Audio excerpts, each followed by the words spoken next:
여러분, 혹자들은 우리의 인생길을 달리기 경주에 비유하기도 합니다. 여러분, 우리가 인생을 달리기 경주에 비유한다면 어떨까요? 100m 단거리 경주일까요? 아니면 마라톤 장거리 경주일까요? 우리 인생은 단거리가 아니죠.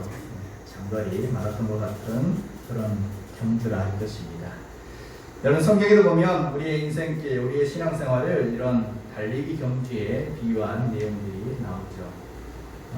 우리가 잘 아는 믿음장이라고 말하는 히브리서 11장에 보면 신앙의 경주를 잘 달렸던 우리의 믿음의 선배들의 이야기가 쭉 나옵니다. 한 사람 한 사람 어떻게 신앙의 경주를 달렸는지 믿음의 선배들의 이야기를 쭉 열거 11장에 히브리서 11장에 쭉 열거하고 나서 바로 이제 히브리서 12장에 넘어가면 이렇게 시작합니다. 12장 1절을 보면 이러므로 우리에게 구름같이 둘러싼 허다한 증인들이 있으니 모든 무거운 것과 얽매이기 쉬운 죄를 벗어버리고 인내로서 우리 앞에 당한 경주를 하며.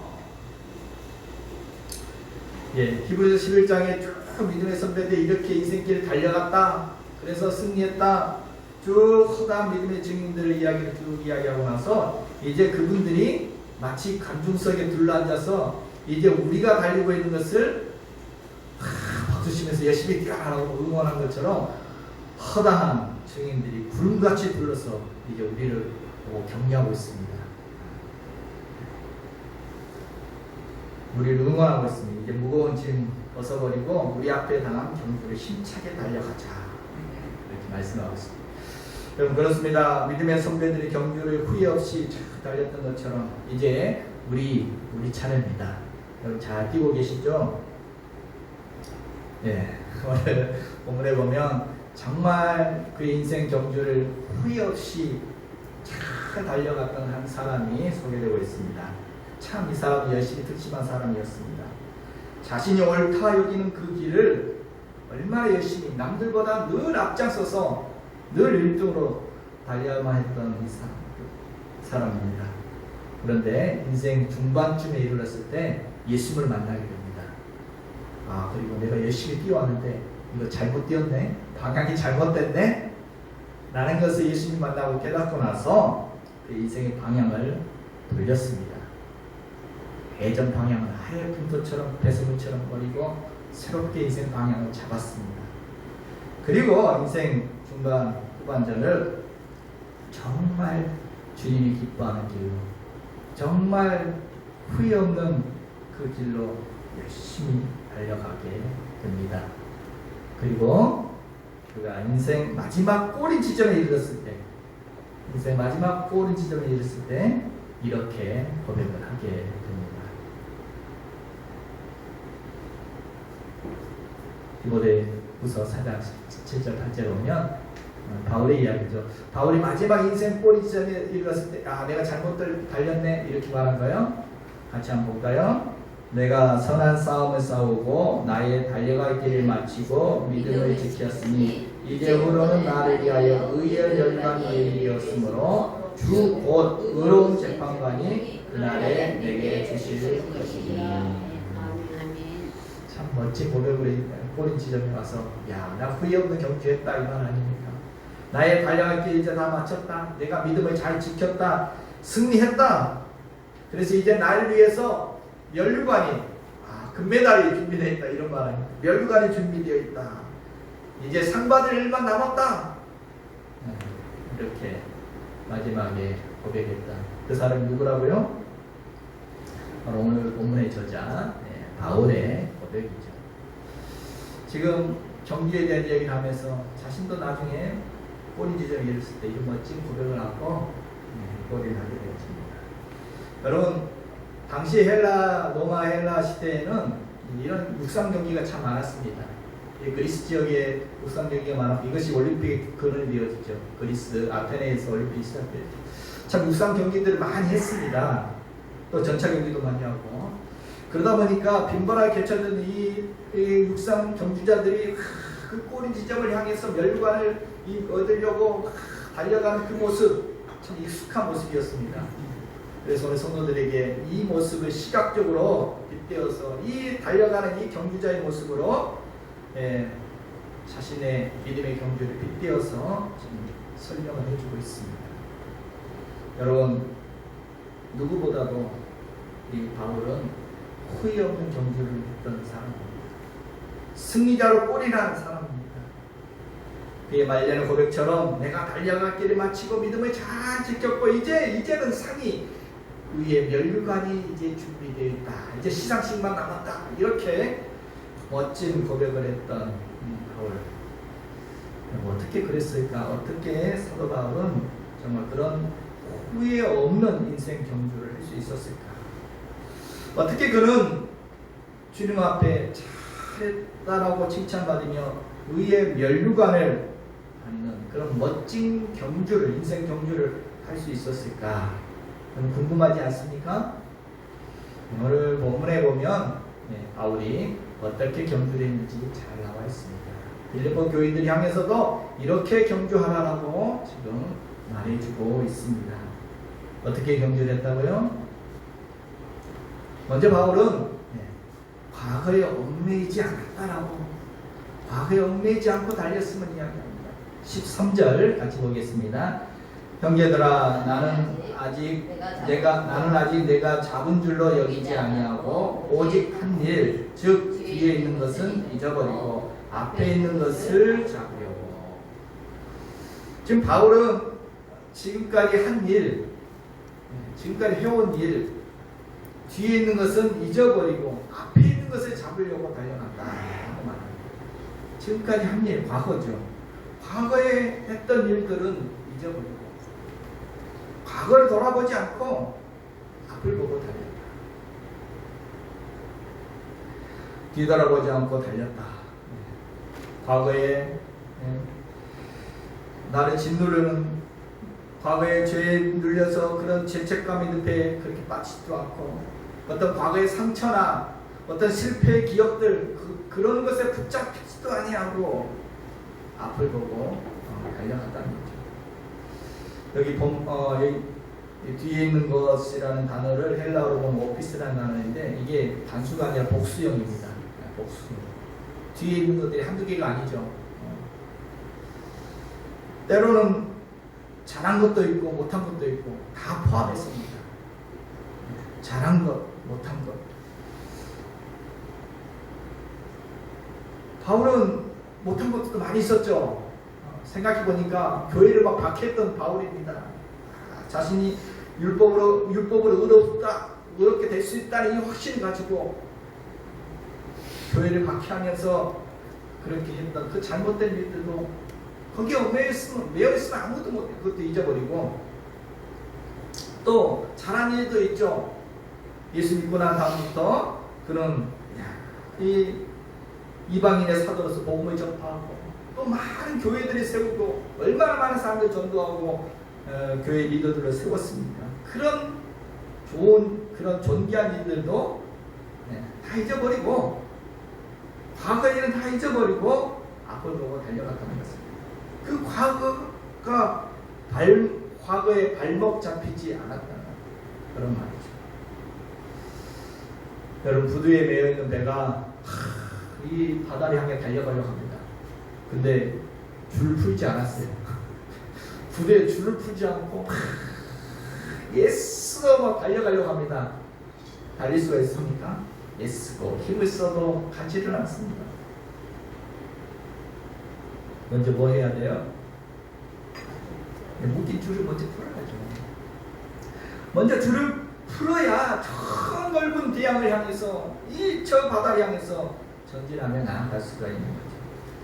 그럼 과거에 묶여 있으면 앞으로 나갈 수가 없습니다. 줄을 풀어야 합니다.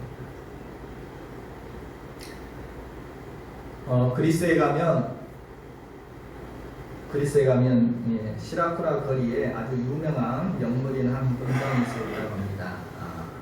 이 동상은 앞머리는 수치 많은데 뒷머리는 대머리인 그런 동상, 우스꽝성, 그 관광객도 보면 웃음이 터지는데 그 동상의 이름은 기회라는 동상이에요. 기회라는 동상인데 그 동상의 밑에 글이 아주 의미심장한 글이 새겨져 있습니다. 이런 글이 쓰여져 있다고 합니다. 우리 인생에 돌아오지 않는 것이 네 가지가 있다.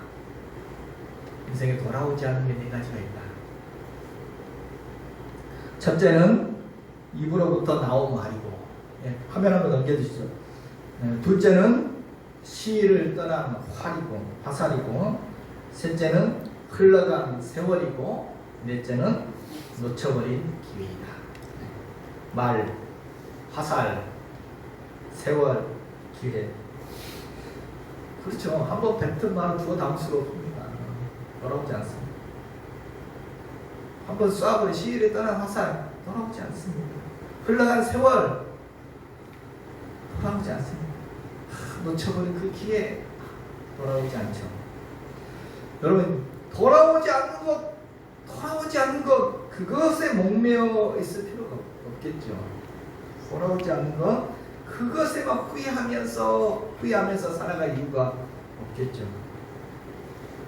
그렇지 않습니까? 말 다시 하면 됩니다. 새로운 말 하면 됩니다. 화살 다시 쏘면 되죠. 세월 이미 하나님 새로운 시간들을 우리에게 주셨습니다.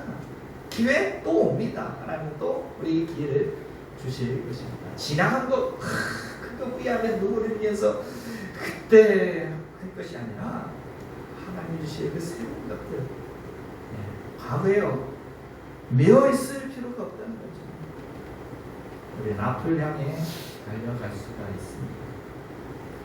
여러분, 성경에 보면 자꾸 뒤를 돌아보다가 뒤의 것을 막 아쉬워하고 뒤를 돌아보다가 참 실패했던 사람들의 이야기가 성경에 있지 않습니까? 누가 있죠? 출애굽한 이스라엘 백성들이 그랬습니다. 하나님은 앞을 보여주셨거든요. 적과 꿀이 흐르는 가나안 땅에 빚전해 주셨는데 자꾸 뒤를 돌아봐요. 애굽에 있을 때가 좋았는데 이게 뭐냐? 그때는 고기도 먹었는데 이게 뭐냐? 이 광야 이게 뭐냐? 자꾸 뒤돌아보면서 이 애굽에 있을 때 그때 또 힘든다고 애굽에 있을 때 종살이 하면서 괴롭다고 하나님 구해달라고 부르짖던 그들이 광야에 나와서 뭐라고 해요? 그때가 좋았는데 애굽에 있을 때는 고기도 먹었는데 자꾸 뒤돌아오면서 불평하고 원망하다가 또 그 애굽에서 그들이 눈에 보았던 그 송아지 여러분 저 이집트 가보니까 송아지, 뱀 이런 우상들이 많아요. 좋았겠다 그렇습니다. 그때 거기서 봤던 그 송아지 우상도 만들어가지고 광야에서 자꾸 뒤돌아옵니다. 아니 앞에는 하나님의 약속하신 적과 꿀이 흐르는 그 약속의 땅이 앞에 있는데 그걸 보지 못하고 자꾸 뒤돌아옵니다. 그래서 어떻게 됐죠? 어떻게 되었습니까? 자꾸 뒤돌아보며 원망하던 그들은 결국 그 광야에서 다 망하죠. 그리고 다음 세대들이 그 약속의 땅에 들어가게 됩니다. 여러분, 성경은 롯의 아내도 마찬가지죠. 롯의 아내도 소돔과 고모라 성이 멸망당할 때 하나님 천사를 보내서 롯의 가족을 거기서 떠내줬습니다. 빨리 도망가라 했는데 가다가 롯의 아내는 뒤를 돌아봅니다. 뒤돌아보지 말고 빨리 도망가라 했는데 왜요? 그 두고 온 것들이 아깝잖아요. 거기 다 놓고 오는데 돌아볼 수가 밖에 없습니다. 뒤돌아보다가 소금기둥이 되었다는 이야기가 나오죠. 주님도 우리에게 말씀하셨습니다. 손에 쟁기를 잡고 뒤돌아보는 자는 하나님 나라에 합당하지 아니하다.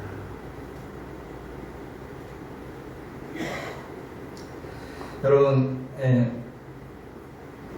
제가 어릴 적에 좀 달리기를 좀 했습니다. 그래서 마을 대표로 학교 대표로까지는 안 되고 마을 대표로 시합에 나간 적이 있었습니다. 아깝게 입상을 못했습니다. 처음에는 잘 달렸거든요. 제가 출발이 빨라요. 그래서 처음에는 1등으로 달리다가 아깝게 추월을 당해서 입상을 못했는데 풀이 주고 있었는데 시합 끝나고 선생님 저한테 이렇게 이야기했어요. 선생님 그 모습을 보고 저한테 이런 말씀하시더라고요. 아니 왜 자꾸 뒤돌아보냐. 앞만 보고 달렸으면 분명히 입상했을 건데 저 가다가 막 자꾸 뒤로 돌아오고 뒤에 따라오는 애가 소리가 들리니까 자꾸 뒤돌아오는. 자꾸 뒤돌아오면 늦어질 수밖에 없죠. 일상 선수들이 뒤돌아보지 않죠. 꼬리 찢어만 향했어. 앞만 보고 달립니다. 이게 비밀. 뒤돌아보는 순간 힘이 빠지고 속도가 느려지고 추월합니다. 여러분 경기장 뒤돌아보지 않고 앞만 보고 달려 승리합니다. 지금까지 내가 이루어놓은 성과도 내가 지금까지 이루어놓은 성과들 그걸 자랑하면서 공로우스에 사로잡혀 있어도 앞으로 나갈 수가 없습니다. 멈춰서 됩니다. 반대로 과거에 실패했던 기억들 또 상처들 나를 아프게 했던 그 사람 내가 실패했던 그런 죄와 허물들 이런 것에 묶여있으면 실패 경험들을 묶여있으면 또 실패할까봐 망설이면서 아무것도 하지 못합니다. 오늘 사도 바울은 과거를 생각했다면 아무것도 못할 사람입니다. 그 과거 부끄러운 과거가 참 많았던 사람 아닙니까? 하나님 앞에서 예수 믿는 사람들이 그렇게 박해했고 누구보다 앞장서서 주님의 복음을 방해했던 사람이 사도 바울이었습니다. 그 생각하면 어떻게 복음을 전할 수 있습니까? 그 생각하면 어떻게 하나님 일을 할 수 있겠습니까? 그러나 바울은 우리가 지난주에 보았지 않습니까? 바울은 과거는 어떻게 했다고요? 과거는 찌꺼기처럼 다 배설물로 봅니다. 그가 예수 만나고 새로운 사람이 된 이후로는 과거 일을 버렸습니다. 과거 일에 더 이상 매이지 않았습니다. 과거의 실패와 후회도 감정의 찌꺼기도 마음의 상처도 죄와 허물도 다 벗어버렸습니다. 그리고 다 벗어. 여러분 경기자들이 잔뜩 막 입고 달리나요? 누구는 짐지고 막 다 짊어지고 달리나요? 다 벗어버리고 가벼운 옷차림으로 달립니다. 심지어 그 로마 시대, 헬라 시대 달리기 하는 그 조각상들이나 그림들을 보면 아예 벌거벗고 달리죠. 벌거벗고 달리는 그런 다 벗어버리고 훌훌 벗어버리고 가볍게 달립니다. 과거의 짐들 다 짊어지고 달릴 수가 없습니다. 지칩니다. 쓰러집니다. 그렇습니다. 오늘 사도 바울은 과거에 매이지 않고 달렸습니다. 뒤돌아보지 않고 뒤의 것을 잊어버리고 앞을 향해 달려가는 것입니다. 또한 오늘 바울은 어떻게 뛰었습니까? 어떻게 경기했다고 말하고 있습니까? 또 두 번째로는 현재에 안주하지 않고 달렸다는 것입니다. 너무 화면이 빨리 나가네요. 현재에 안주하지 않고 달렸습니다. 여러분 저렇게 지도자였던 이 바울은 역사상 정말 경지에 올랐던 그런 크리스찬이죠. 스스로 율법에도 흠이 없던 사람이었고 구약 성경에 대해서 좀 통달했던 사람입니다. 예수 믿고 난 다음에도 그 수많은 박해 속에서도 교회를 개척하고 또 많은 리더들을 양성하고 수많은 기적을 체험하고 정말 초대 교회의 거성과 같은 인물이 그런 믿음의 사람이 사도바울이었습니다. 그리고 지금 빌립보서를 쓰는 이 시점은 언제쯤이었느냐? 그가 회심하고 교회 사역을 시작한 지 한 30년 정도 지났을 무렵입니다. 다시 말하면 바울의 인생, 바울의 생에 있어서 가장 영성도, 지성도, 인격도 가장 무르익었을 바로 그런 때입니다.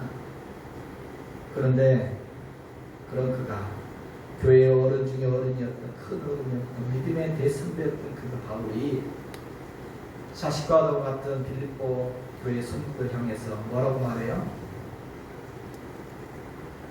12절 같이 보겠습니다. 내가 이미 얻었다함도 아니요 온전히 이루었다함도 아니라 오직 내가 그리스도 예수께 잡힌 바 된 그것을 잡으려고 달려가노라. 뭐라고 말해요? 다 이루었다? 아니죠. 온전히 이루었다. 이미 얻은 것도 아니다. 온전히 이룬 것도 아니다. 내가 잡은 줄로도 여기지 아니한다. 아직 이미가 아니라 아직이라는 것입니다. 아직이다. 달려간다는 말이 오늘 두 번이나 나오는데 이 달려간다는 말이 언어로 보면 헬라어로 디오코라는 말인데 그게 현재 지설법입니다. 계속 달려간다 그런 말입니다.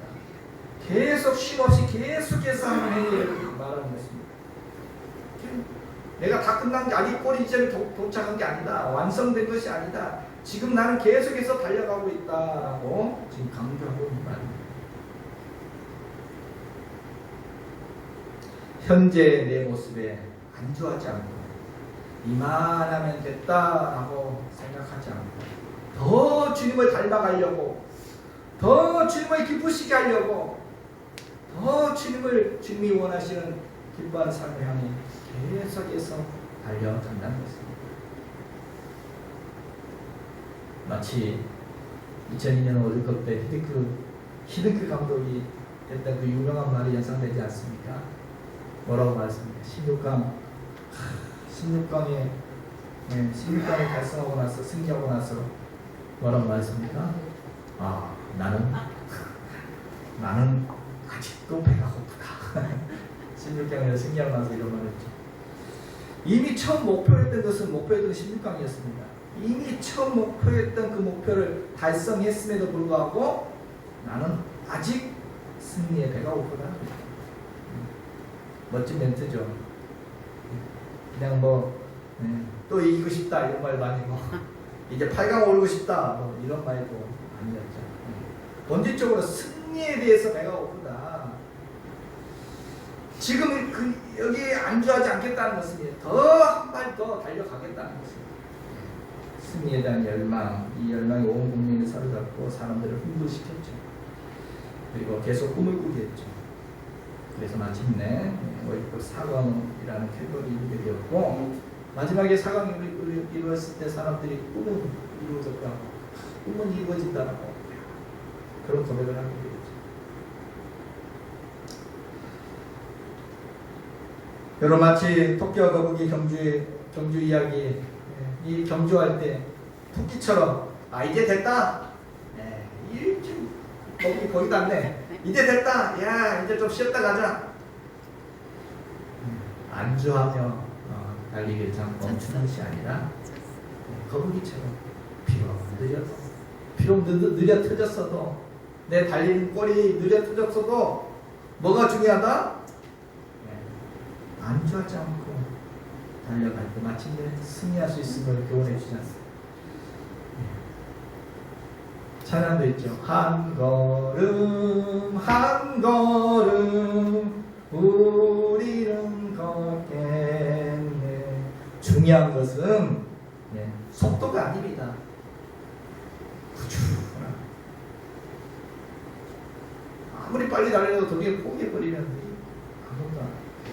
꾸준하게 인내하며 달리는 것, 현재 안주하지 않고 계속 달려가는 게 중요하다라고 오늘 답은 말씀하고 주고 있습니다. 여러분 길을 가다 보면 공사장에 이런 편말이 붙여있죠. 공사장에 보면 보셨죠? 공사 중 통행에 불편을 드려 죄송합니다. 기본적으로 붙어있고 또 어떤 곳에는 가까운 시일 내에 더 아름다운 모습으로 찾아뵙겠습니다. 이런 말도 적혀 있습니다. 여러분 우리 인생이 공사 중이에요. 여러분 완전한 사람 있나요? 우리 다 공사 중입니다. 미완성. 우리의 신앙은 계속해서 성숙해 가는 것입니다. 계속해서 우리의 신앙을 성숙해 가는 과정 속에 아직 공사 중입니다. 아직 너나 할 것 없이 미숙한 모습이 너무 많아요. 그래서 불편해 드려요. 그래서 우리를 만나는, 우리에 부딪히는 우리 주변 사람들에게 내가 좀 미숙해서 자꾸 불편해 드려 상처를 주게 되어집니다. 써붙이고 다녀야 될 것 같아요. 공사 중입니다. 나 때문에 좀 불편하셨어도, 나 때문에 좀 상처받았어도 가까운 시일 내에 더 아름다운 모습으로 찾아뵙겠습니다. 현재의 모습에 내가 완전하다라고 안주할 것이 아니라 우리는 계속해서 예수님을 닮아가는 게 계속해서 신앙의 경주를 계속해 나아가야 할 줄 믿습니다. 아멘. 일본에 전설적인 검객이 있습니다. 검객이 화가인 미야모토 무사시라는 그런 검객이 있는데 그가 13살부터 시작해서 은퇴 29세까지 총 60번에 걸쳐 진검승부를 해서 한 번도 패하지 않았습니다. 당대 최고의 검객들을 차례대로 다 쓰러뜨렸습니다. 그런 인물입니다. 그가 더 이상 검으로는 더 이상 나를 상대할 자가 없다라는 것을 알게 되었을 때 그때 책을 하나 씁니다. 오륜서라는 책을 쓰게 되었는데 이 책에서 미야모토 무사시가 평소에 자주 하던 말을 거기에 기록하고 있습니다. 뭐라고 기록하고 있냐? 이런 말입니다. 자신을 무적이라고 생각하는 사람만큼 쓰러뜨리기 쉬운 적은 없다. 나는 3살짜리 어린아이랑 마주 설 때도 몸조심을 한다. 그러면서 매번 새로운 상대 만날 때마다 나는 새로운 것을 끊임없이 배우는 자세로 이렇게 살아남게 되었다라고 말합니다. 무슨 말입니까? 누가 보기에 대적할 때 제일 쉬운 상대가 누구냐? 자기가 뭐 무적이라고 생각하는 사람. 그런 사람은 쉬운 적이라고. 의미심장 말이죠. 그러면서 자신은 정말 전설적인 최고의 검객이었던 그는 3살짜리 어린아이 앞에서도 몸조심을 했다. 그런 마음 자세였다는 거죠. 자기의 검술을 자만하지 않고 계속 배우는 자세로 이렇게 기술을 계속 연마했다는 그런 말입니다. 달리는 자세. 사도 바울은 이렇게 말합니다. 사도행전 20장에 그는 이렇게 말합니다. 같이 한번 보겠습니다. 나의 갈래갈 길과 주 예수의 받은 사명 곧 하나님의 은혜의 복음을 증거하는 일을 마치려 하면은 나의 생명을 조금도 귀한 것으로 여기지 아니하노라. 어떤 자세로 달렸는지 보여줍니다. 그렇습니다. 바울은 현재에 안주하지 않았습니다. 안주하지 않고 계속해서 그가 최선을 다하여서 그 인생 경주를 계속 달려 나아갔다는 것입니다.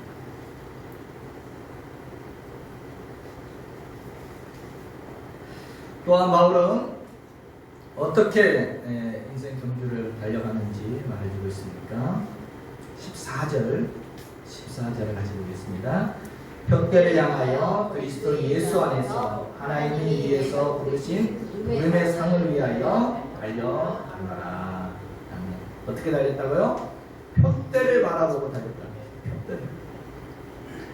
분명한 목표를 바라보고 분명한 방향을 가지고 명확한 방향을 가지고 그렇게 달려갔다는 것입니다.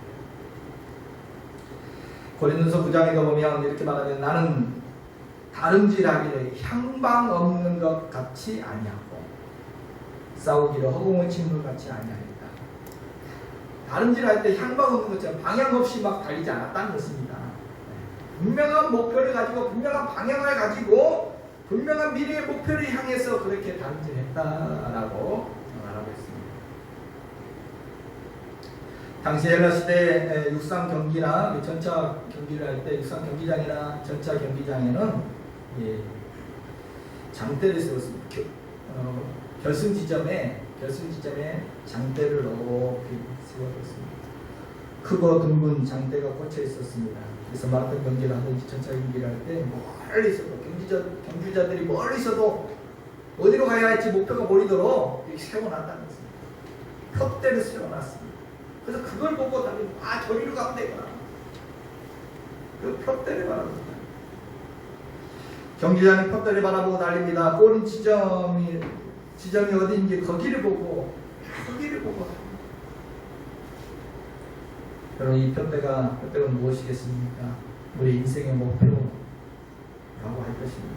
인생의 방향이라고 할 것입니다. 미래를 향해서 분명한 목표를 가지고 분명한 나의 꿈과 소망을 알아보면서 달려가는 것입니다. 이게 경주자에게 중요하다고 말해줍니다. 제가 부목사 시절에 교회에서 그 교회에서 전교인 체육대회를 했습니다. 교회 근무가 좀 돼서 체육관 하나 빌려서 전교인 체육대회를 하게 되었습니다. 체육대회니까 여러 가지 순서들이 있겠죠. 여러 가지 덕트리도 하고 여러 가지 순서들이 하는데 그 순서 가운데 하나가 80m 달리기. 체육관이 100m가 안 나오니까 80m 달리기를 하는데 유치부부터 시작해서 유치부 아이들 줄 서서 달리고 또 유년부 달리고 또 소년부 달리고 중등부, 고등부, 뭐 청년부, 장년들까지 이렇게 이제 순서대로 이 80m를 달리기하고 하는 겁니다. 맨 먼저 유치부 아이들이 드디어 이제 맨 먼저 처음에 유치부 아이들이 달리게 되었습니다. 근데 참 예상 밖의 일이 벌어져서 모두가 다 웃음을 터뜨리고 말았습니다. 무슨 일이 벌어졌느냐? 이제 내가 유치부 아이들 먼저 앞줄을 쓰고 이제 이몸 또는 중에 서서 이제 유치부 아이들이 먼저 달리는데 분명히 체육관 바닥에서 트랙 선이 다 그어져 있었거든요. 트랙 선들이 다 그어져 있었습니다. 그런데 스타트 총소리가 울리자마자 아이들이 어떻게 달리느냐? 아이들이 땅 소리가 나니까 막 사방으로 막 흩어져 달리는 겁니다. 알려줬겠죠. 얘들아, 이 총소리 나면 뛰는 거다. 총소리 나면 달려야 된다. 이건 알려줬는데 뭘 안 알려줬어요? 어디로 가야 할지를 어디로 가야 할지를 안 알려준 겁니다. 당연히 선 무너져 저기 꼬리점에 지금 이 라인 쳐 있으니까 그리 달릴 줄 알았겠죠. 당연한 줄 알고 안 가르쳐 줬더니 막 어떤 애는 엄마한테 달려가고 난리가 난 겁니다. 사방으로 그 모습을 보고 온 교인들이 반주석으로 한바탕을 쑥바닥을 했습니다. 여러분 웃을 게 아니라 이것이 혹시 우리 모습 아닙니까? 여러분 어디로 방향을 아십니까? 여러분 어디를 향해 가고 있습니까?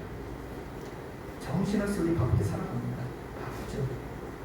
날마다 우리 열심히 뛰고 있어요. 그리고 어느 날 생각해보니까 내가 지금 잘 달려가고 있는가? 내가 지금 어디로 달리고 있지? 내가 왜 이렇게 바쁘게 뛰고 있는가? 과연 지금 내가 가고 있는 이 인생길 바른 길인가? 의문이 문득 들기도 합니다. 술바퀴처럼 큰 인생 반복된 인생 속에 또 지치고 낙심되고 그만 주저앉고 싶을 때도 있습니다. 여러분 어떠십니까? 여러분은 인생 경주를 잘 달리고 있습니까? 정말 나중에 갔을 때 후회 없다 라고 말할 수 있는 후회 없는 길을 지금 달려가고 있나요? 어디를 향해서 무엇을 위해서 그렇게도 바쁘게 뛰고 있습니까? 여러분의 삶의 목표는 무엇입니까? 여러분의 삶의 방향은 어디입니까? 분명한 목표와 방향을 가지고 뛰고 계십니까? 앞에 그림이 있는데 동물 중에서 가장 빨리 뛰는 동물이 있는데 치타라고 합니다. 시속 110km 가까이 이렇게 달린다고 하는데 가장 빨리 달리는 동물인 치타. 이 치타의 사냥법은 아주 단순하다고 합니다. 이 치타가 사냥할 때 어떻게 사냥하느냐? 한 가지 목표를 향해 집중한다는 거죠. 자, 치타가 사슴떼를 만났습니다. 사슴떼를 딱 만났습니다. 먹잇감이 너무 많죠. 그러면 먼저 딱 그 중에서 만만한 놈 한 놈을 딱 목표로 잡는다고 합니다. 한 마리를 사냥 목표로 딱 정합니다. 그러고 나서 이제 그 목표를 향해서 내가 저 목표를 향해서 뛰어갑니다.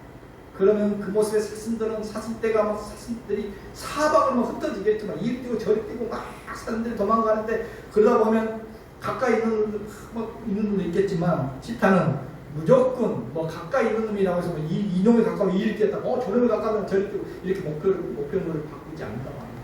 어떻게 해요? 처음 정한 놈. 처음 정한 그 목표를 향해서 끝까지 이리저리 막 끝까지 따라 쫓아간다는 것입니다. 한 가지만 그치지만 그럼 그렇습니다. 예수님 만나고 나서 바울은 분명한 목표를 정했습니다. 이거저거 막 차방으로 이것 따라갔다 인생이 저거가 정답인가? 저거 따라갔다 저 사람 보니까 저게 좋은 것 같네? 나 저거 따라가야지. 막 이랬다가 저랬다가 목표를 자꾸 바꾸지 않았습니다. 바울은 예수 만나고 나서 다른 것들 막 사람들이 자랑하고 하는 것들은 그나 그 베스불로 그거 아니야. 내게 가장 고상한 것, 내게 최고의 지식, 예수 그리스도를 아는 것이 내게 최고의 지식. 예수 만나고 나서 바울은 그 목표를 정하고 나서 그 벽대만을 바라보고 끝까지 집중하며 달려가는 사람. 오표물이 자꾸 바뀌면 죽도 밥도 안 돼. 인생 굉장히 혼란스럽습니다. 이거 따라가면 내가 열심히 이거 쫓아갔는데 막 후회가 되고 그랬습니다. 헛수고 인생이 막 바뀔 때마다 헛수고한 것 같아요. 내가 이것이 아닌가 봐. 또 저거 자꾸 인생이 헛수고한 것 같습니다. 아닙니다. 우리는 집중할 필요가 있습니다. 바울은 뭘 집중했습니까? 바울의 벽대가 뭐였습니까? 무엇을 향해 그렇게 집중하며 바울은 달렸습니까? 먼저는 예수 그리스도에게 집중했던 바울입니다. 예수님을 더 깊이 알아가려고 했고, 오늘 10절 12절 같이 한번 보겠습니다. 내가 그리스도와 그의 부활의 권능과 그의 고난의 참여함을 알고자 하여 그의 죽으심을 본받아 12절에 오직 내가 그리스도 예수께 잡힌 바 된 그것을 잡으려고 달려간거나 오직 예수님께 잡힌 그것을 잡으려고 내가 달려갔다. 예수님의 그 부활의 권능, 그 고난을 내가 알고 싶어서, 그 고난, 십자가의 고난을 내가 본받고 싶어서, 지난주에 보았듯이 다른 것들은 나는 다 배설물로 이제 여기고, 내게 오직 예수 그리스도를 아는 지식이 내게 가장 고상하다, 최고의 가치다, 그분을 더 깊이 알아가고 싶어서, 더 예수님을 닮아가고 싶어서 거기에 집중하면서 달려갔다는 것입니다. 그래서 히브리서 11장에 우리에게 경주를 하라고 말하면서 뭐라고 말하느냐? 우리 앞에 당한 경주를 하며 믿음의 주여 온전케 하신 이 예수를 바라보면서 달려가라. 아멘. 뭘 바라보고 달려가요? 예수님. 저 사람은 돈 바라보니까 나도 돈, 저 사람이 뭐 권력 바라보고 나도 권력하다가 지금까지 뭐 싸움이 헛수고 갖고 이게 아닙니다.